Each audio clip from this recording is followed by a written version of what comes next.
Hey, thanks for joining us here at the Mom Desk Club. Welcome to my desk. I'm really excited to jump into season 2 with you today because we are going to be discussing time hacks for busy work-at-home moms. That is what this whole season is about. And today we are going to discuss the value and importance of outsourcing and delegating tasks. Now, I think we need to set the stage first and make sure that you are completely on board with the thought that outsourcing and delegating tasks is not a bad thing. It doesn't mean that you have failed, and it doesn't mean that you are not doing your job well.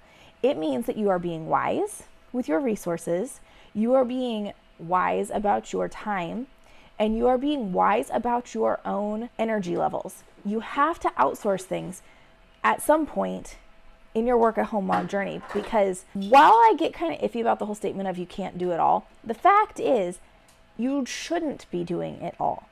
If you're going to do it all, you're going to have to do all of it at a subpar level just to get it all done, and you're probably going to burn yourself out in the process. Or you're going to have to drop a bunch of the balls and realize that you can't do it all, and then it just kind of spirals out of control. But what I have learned over my 8-year span of working from home is that when you can delegate and outsource tasks to different people, it can help amp up your growth significantly, both personally, in your business, in your family. It's fantastic. So I just thought that we should start by getting on the same page with realizing that delegating and outsourcing is not a bad thing. It's actually a very wise tool, and wise women will utilize it as moms, as work-at-home women, as wives, as homemakers. We utilize these tasks. Okay, so let's kick off the basics with talking about delegating within the household. Being a work-at-home mom pretty much covers all the things because you are working, you're at home, and you're a mom. So we're going to start talking about home first. When you are delegating and outsourcing tasks in your home, it can feel a little weird because you feel like you're relinquishing a control of some sort. And that can be a good thing or a bad thing. I think as a work-at-home mom and a homemaker, there's a certain level of responsibility that you do need to keep, because if you delegate out all of your homemaking tasks, then you're not making a home. You're just paying other people to do it for you. And I'm not judging that. I'm just saying from my perspective, I'm trying to still be making a home for my family while also running a business to help make money to make the home for the family. So that means I'm still having to make the home. But that doesn't mean that I have to do all of it by myself, or that I can't delegate out responsibilities and tasks to help lighten the load a little bit so that I can still spread myself out in plenty of areas. I feel like I have to give this clause all the time, but I'm going to do it again because I want to make sure you all realize I am not an expert. I am not the expert. I am one work-at-home mom trying to talk to another work-at-home mom about experiences, and then we can troubleshoot together. We can come up with ideas for each other and have a conversation and discuss the way these all work together and find some camaraderie in that. So I'm not an expert at all. Keep that in mind. But some of the ways that I delegate work within my household are, one, I do online grocery shopping. It is one of my favorite things in the whole entire world. And there are several days recently where I have felt super like, you get stuck in the trenches, the whiny, fussy trenches, where it's like, oh, I hate, having to budget, and why do we always have all these crazy expenses come up out of nowhere? You get stuck in the dumps. And then all of a sudden, I was like, I am over here whining about money, and I can literally get online and have someone do my grocery shopping for me. That literally makes me so posh. So keep in mind, grocery shopping online is so helpful. It speeds up the process. I had the opportunity to go to the grocery store recently. My husband stayed home with the kids for the morning. I escaped and did some shopping at a real grocery store with real people and the cart that you push through the store.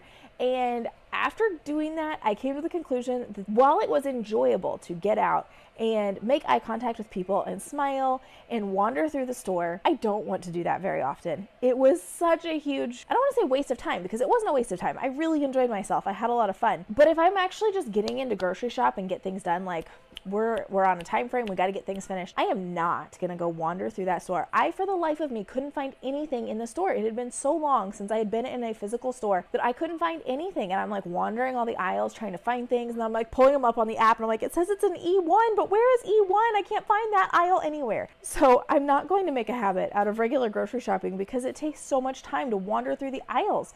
The shoppers that do the online shopping are experts at the store. They know where everything is located. They know how everything's laid out. They know how to do their job efficiently. And they have these really cool carts. I got to see it while I was like shopping the aisles. These really cool carts that are like loaded down with all the bags and everything they need in order to keep themselves organized. It was fantastic. Utilize that tool. Delegate and outsource your grocery shopping. It takes 20 minutes to sit down and put my plan together, put all my groceries in my cart, pick things that are cheaper because I can compare all the prices and hit order, and it's done. And if you have the delivery option, you could deliver it to your home and not even have to leave your house. How amazing. What an amazing blessing is that? I don't live close enough to get those kinds of deliveries, so I would have to either deliver it to my husband's office or just have him stop and pick it up while he's in town. That's generally how we end up working that situation. So first tip is to utilize online shopping, whether it's with Walmart, whether it's Instacart and Aldi, whether it's Amazon, whether it's buying from small businesses and having things shipped to your home, whether it's on Etsy. The online world is fantastic, and we can utilize that as work-at-home moms to save ourselves some time. The second tip is to find people who can help that you can delegate to. That could be your children. Maybe you need to pay them an allowance to do extra tasks. Not an allowance. Give them a budget. Say, hey, if you do these extra tasks for me, I will give you money to do them. Every family handles this differently. My people are still really little people, and even as they grow up, I'm not intending on paying them for basic things like helping tidy up the toys on the floor or making their beds or helping clean the kitchen. Part of that is just the cost of living in our home together. We all live together, we all dirty it together, we're all going to clean it together. But there are some tasks that are maybe a little bit extra that they can help with that I would be glad to pay them for and have paid them for before. At one point, my daughter, she was 6, I think at the time, and she realized that the bathroom sink was getting really dirty and that I never had time to take care of it. So she took it upon herself to find the soap and the washcloths and wipe the entire thing down and make it all sparkly and white and clean. And so I started paying her a quarter for that task because I'm like, this is awesome. I don't have to clean the bathroom sink anymore. It looks all sparkly and white. It's clean, and she can feel a sense of pride and responsibility in taking charge of that. Plus, then she's getting to manage her own money. It's small pennies, but it's fine. And then, of course, she became the expert. There was one day I had to clean the bathroom sink for her really quick because we needed to get it done. She comes in, she goes, Mom, you didn't do a very good job. Do you see all this stuff here? I'm like, well, that's where we are now. But that would be a way of outsourcing. Another way you can delegate and outsource as a homemaker or in your home is you can find someone to hire to help with things. So obviously there's cleaning services. You could hire someone to come in and clean your home. When I get to that point, I will feel like I have made it, I think. Because that is like the dream, to pay somebody to come in and just deep clean my home so I don't have to. Until we get there, I'm just gonna have to get really good at managing my lifestyle. But another way you can kind of delegate that task is by finding somebody that you can pay to come in and help. Maybe it's not a housekeeper that's gonna come in, but maybe you're gonna find somebody who lives close by and is wanting to make some extra money, and they can come in and help fold the laundry every week. Or maybe you've got a family member, a younger cousin or a younger sister, or even if your mom likes to come in and help, maybe you've got some family member who wants to come in and just like help mop your floors. I have a really beloved dear friend who her grandma can come in and help clean her floors for her. And I just think it is the most fantastic thing to be able to outsource that task to somebody. It gives your family a sense of pride in your life and getting to help you, and they feel like they are helpful and a benefit to you. It helps get your house clean. It's great. There are a lot of people who probably don't have that though. So in that case, you can find people to outsource that task to. So keep that in mind. Other things that you can delegate out are meal planning. You can hire meal planning services.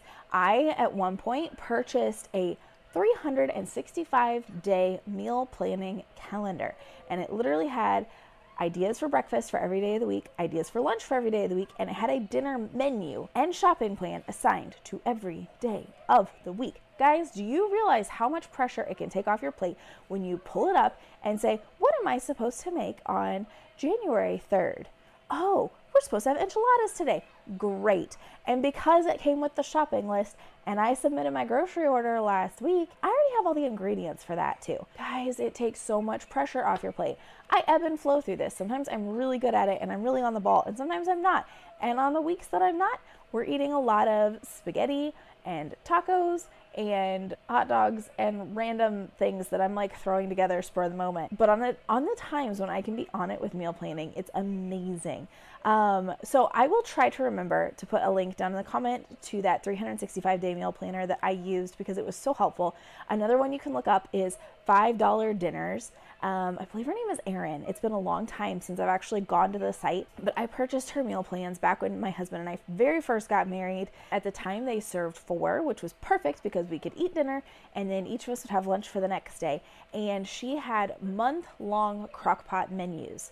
So you would take one day, you would cook all of your food for the whole month, put it in Ziploc baggies, put it in the freezer, and then you had crock-pot meals for literally a whole month. It was the most phenomenal way, and I would probably be tempted to go back to that, except I don't know that I can even carve out a whole day just to focus on food. I think I have to just break it up into days.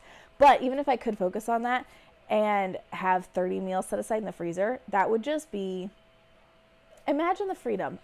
Just take a minute to think about the mental space that you would have if you didn't have to think about dinner, because 2 weeks ago, you spent a whole Saturday prepping 30 freezer bags of food. And now you don't have to think about it. You just go grab the bag out of the freezer, put it in the crock pot, and it's done. We need a moment of silence for the freedom in your brain for that. Okay, so now I am going to talk to you about what I also find really fun and exciting, which is delegating and outsourcing within your business. As a work-at-home mom, delegating in your business is crucial because there are so many things in your business that don't need you to do them. It doesn't mean that you can't. It doesn't mean you're not good at it. It doesn't mean that you couldn't even do it better, possibly.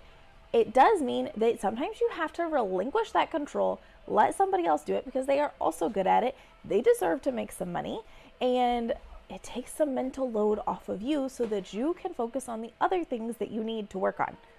Okay? So, I think the most powerful story that I have about delegating in your business is in regards to a business that I haven't even started yet. I'm telling you, it's still in my brain. I'm still going to do it at some point. But one of the things that was holding me back in the business was that in order to create the product, I needed a skill set that I did not have. It is a skill set that a lot of people have to go to school for. Okay? Super complicated. Not my skill set. And I was getting stumped because I had no significant amount of money to throw at this thing. It's not like I could hire some professional to do this thing, but I also didn't have the time to learn how to do it on my own. Or honestly, if I tried to do it on my own, it would have made everything so complicated and I probably would have had a lot of really unhappy customers. So that's what held me back, and that's what kept me from going and pursuing this for so long. And still kind of is, but not quite, not the same thing. Until the day that I heard about Fiverr, I did not even realize that this was a thing. The joys of the internet. I know there are plenty of complaints about it, but oh my goodness, guys, when I realized that Fiverr was a thing, my mind was blown. I was so excited because you can hire somebody to do the task, and chances are it's not going to cost an arm and a leg. Okay, as business owners, we are not trying to just cut costs in like a really icky way. You know, it's not like we're trying to be dishonest and we're not trying to provide cheap product.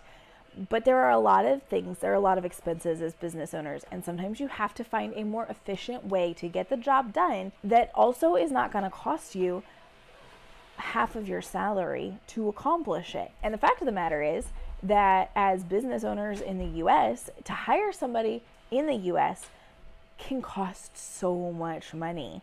When I realized that you could hire somebody on Fiverr, provide them an amazing income in their country, while also not having to spend a fortune in our country, I feel like everything opened up from there because I realized that there is so much you can do. I don't know. It's mind-blowing. That's all I got for you. It's mind-blowing. So if you've never checked out Fiverr, go check out Fiverr because chances are you could hire somebody to handle your graphic design that maybe has been holding you up because you can't keep up with it. You could delegate out, I mean, everything, guys, everything. You can delegate so many things out by hiring people on Fiverr. They're really good at what they do. They can do a really great job for you. I'm just go check it out. The possibilities are endless. At one point, I was looking for somebody who could edit a book. You could find whole book editors on Fiverr. I found somebody who could design a book cover in Fiverr. Several years ago, I hired a Fiverr person to design an entire book cover to the specs, and it looked amazing. I'm just saying, delegate by using Fiverr. Another thing that is really picking up in popularity is hiring virtual assistants. There are so many different ways you can do this. I am a huge advocate for hiring virtual assistants. I have virtual assistants. I have virtual assistants who are helping me edit this video. I have virtual assistants who help me in the company that my husband and I run. They are amazing, and literally we would be able to accomplish a fraction of what we do if we weren't able to outsource tasks to our virtual assistants. They are amazing people. We tell them all the time. I hope they know how much we love them. Seriously. So find a virtual assistant. You can find virtual assistants that are based in your own country. You can find virtual assistants that are based in other countries. It's worth looking into. And if you need resources, let me know, because I can help point you in the right direction. Because if you start looking for virtual assistants that are here in the US, you're probably gonna go, oh my gosh, I can't afford that, and I will have to be stuck doing this work by myself. That's not the case. You can hire virtual assistants in other countries, and it's worth every penny when you can invest time to work together and create a good working relationship. Train them on what you need them to do, and then outsource that task to them. Guys, it's life-saving in a work-at-home mom's journey to be able to outsource that kind of work to other people. Okay, so I think I have covered some of my basics for outsourcing and delegating as a work-at-home mom. I can't overstate enough how important it is to be able to outsource and delegate tasks to other people, and whether they are in your family, whether they are people you're hiring, whether it's just outsourcing a task. There's even more ways than this. There's so many more ways to this. I'm sure we'll have to dive into this even more. You can download programs that will speed up the process of different tasks. It's endless, but I want you to be exploring how to outsource tasks, because this is such a powerful tool for you. It gives you breathing room. It gives you space. It gives you the mental capacity to be able to explore. I always find when I outsource a task by hiring somebody to do something for me or anything like that, there is always a new idea. I always know that it is dangerous to outsource a task, because as soon as I outsource it, I get all this breathing room and I can come up with a new idea, and it's amazing. So to all of the amazing work-at-home moms out there who are utilizing delegation and outsourcing their tasks, I really want to hear what works for you, what tips you like, what strategies you like, what hasn't worked for you, because that can be just as helpful. And I hope that you are able to take a little bit of a load off your shoulders. It can really help create some breathing room, and I want that for you. I want it for me, and I hope we can all work together to help provide that for each other. So I'm really excited about next week. Next week, we're going to talk about multitasking techniques and skills and ways that we can get more done, but not drive ourselves crazy in the process. So anyway, until next time, when we can talk about multitasking, I hope that you are able to find some breathing room, outsource some tasks, and I look forward to talking to you in the next video. Bye.